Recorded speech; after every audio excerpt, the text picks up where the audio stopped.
കോൺഗ്രസ് നേതാവ് രാഹുൽ മാങ്കൂട്ടത്തിലിനെതിരായ ബലാത്സംഗ പരാതിയിൽ പരാതിക്കാരിയുടെ മൊഴിയുടെ കൂടുതൽ വിവരങ്ങൾ പുറത്തുവരുമ്പോൾ അത് അവർക്ക് തന്നെ കുരുക്കാകുന്നു എന്നാണ് മനസ്സിലാക്കാൻ കഴിയുന്നത്. രാഹുലിനെ പരിചയപ്പെട്ടത് വിവാഹം ഒഴിഞ്ഞ ശേഷമാണ് എന്നും വിവാഹബന്ധം നീണ്ടുനിന്നത് 1 മാസം മാത്രമാണെന്നുമാണ് ഈ യുവതി അന്വേഷണ സംഘത്തിന് മൊഴി നൽകിയിരിക്കുന്നത്. വിവാഹം നടന്നത് 2024 ഓഗസ്റ്റ് 22-ന് ക്ഷേത്രത്തിൽ വെച്ചായിരുന്നു. വിവാഹം നിയമപരമായി രജിസ്റ്റർ ചെയ്തിട്ടില്ലത്രേ. 4 ദിവസം മാത്രമാണ് ഇവർ ഒരുമിച്ച് താമസിച്ചതുമത്രേ. 1 മാസത്തിനുള്ളിൽ ബന്ധം ഒഴിഞ്ഞുവെന്നും യുവതി അന്വേഷണ സംഘത്തിന് കഴിഞ്ഞ ദിവസം കൊടുത്ത മൊഴിയിൽ പറയുന്നു.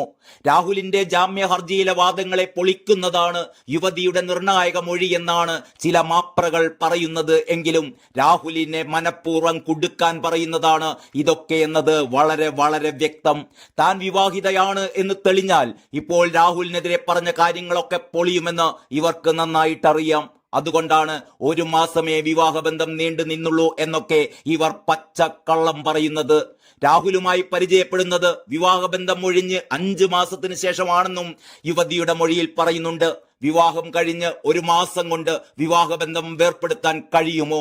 വിവാഹം എന്നൊക്കെ പറയുന്നത് ഈ പരാതിക്കാരിക്ക് ഒരു തമാശ എന്ന മട്ടിലാണ് മൊഴി.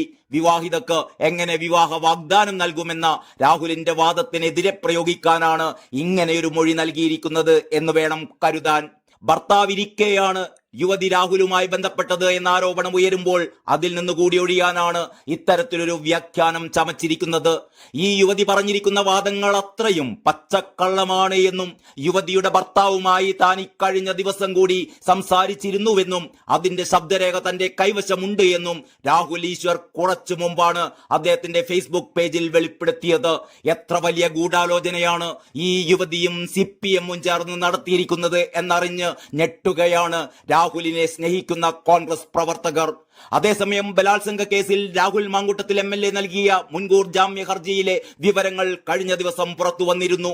പരാതിക്കാരിയുടെ ആരോപണം വ്യാജവും രാഷ്ട്രീയ പ്രേരിതവുമാണെന്നും കേസിന് പിന്നിൽ CPM BJP ബന്ധമുണ്ടെന്നുമാണ് രാഹുലിന്റെ പ്രധാന വാദം. പരാതിക്കാരി BJP നേതാവിന്റെ ഭാര്യയാണെന്നും ജാമ്യ ഹർജിയിൽ പറയുന്നുണ്ട്. ഭർത്താവിന്റെ ഉപദ്രവങ്ങൾ വിവരിച്ചാണ് തന്നോട് അവർ സംസാരിച്ചത് എന്നും ആ ബന്ധമാണ് വളർന്നതും പിന്നീട് ലൈംഗിക ബന്ധത്തിൽ എത്തിയത് എന്നും രാഹുൽ മുൻകൂർ ജാമ്യ അപേക്ഷയിൽ വ്യക്തമാക്കിയിട്ടുണ്ട്. ഫേസ്ബുക്ക് വഴി പരാതിക്കാരിയാണ് താനുമായി സൗഹൃദം സ്ഥാപിച്ചത്. ഈ ബന്ധത്തിനിടയിൽ ഉഭയകക്ഷി സമ്മതത്തോടെയുള്ള ലൈംഗിക ബന്ധമുണ്ടായിട്ടുണ്ട്.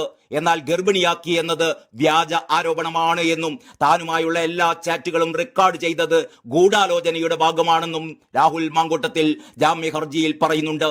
ഗൂഢാലോചനയുടെ ഭാഗമായി റെക്കോർഡ് ചെയ്ത ചാറ്റുകൾ അടക്കമുള്ള തെളിവുകൾ പിന്നീട് യുവതി മാധ്യമങ്ങൾക്ക് കൈമാറുകയായിരുന്നു. അടുത്ത കാലത്ത് വിവാഹിതയായ യുവതി ഭർത്താവും ഒന്നിച്ച് തിരുവനന്തപുരത്ത് ഒന്നിച്ചാണ് താമസിക്കുന്നത്. പാലക്കാട് സ്വദേശിയായ BJP നേതാവാണ് ഭർത്താവ്. പരാതിക്കാരി ജോലി ചെയ്യുന്ന സ്ഥാപനം തനിക്കെതിരെ പരാതി നൽകാൻ അവരെ നിർബന്ധിച്ചു.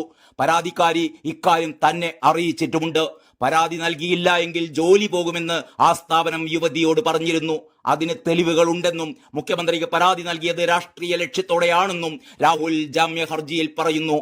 ഗർഭചിത്രം നടത്തിയെന്ന വാദം നിലനിൽക്കില്ല. പരാതിക്കാരി സ്വയമാണ് മരുന്ന് കഴിച്ചത്. ഇത് യുവതി തന്നെ സമ്മതിച്ചിട്ടുമുണ്ട്. ഭർത്താവിനൊപ്പം താമസിക്കുന്ന യുവതി ഗർഭിണിയാണെങ്കിൽ തന്നെ അതിന് ഉത്തരവാദി ഭർത്താവ് മാത്രമാണ്. ശബരിമല സ്വർണ്ണക്കൊള്ളയിൽ CPM നേതാവ് അറസ്റ്റിലായതോടെ അതിൽ നിന്ന് ശ്രദ്ധ തിരിക്കാനാണ് പ്രതിപക്ഷ നിരയിലെ യുവ നേതാവ് എന്ന നിലയിൽ തനിക്കെതിരായി പരാതി ഉയർത്തിയത് എന്നും മുൻകൂർ ജാമ്യ ഹർജിയിൽ രാഹുൽ പറഞ്ഞിരുന്നു.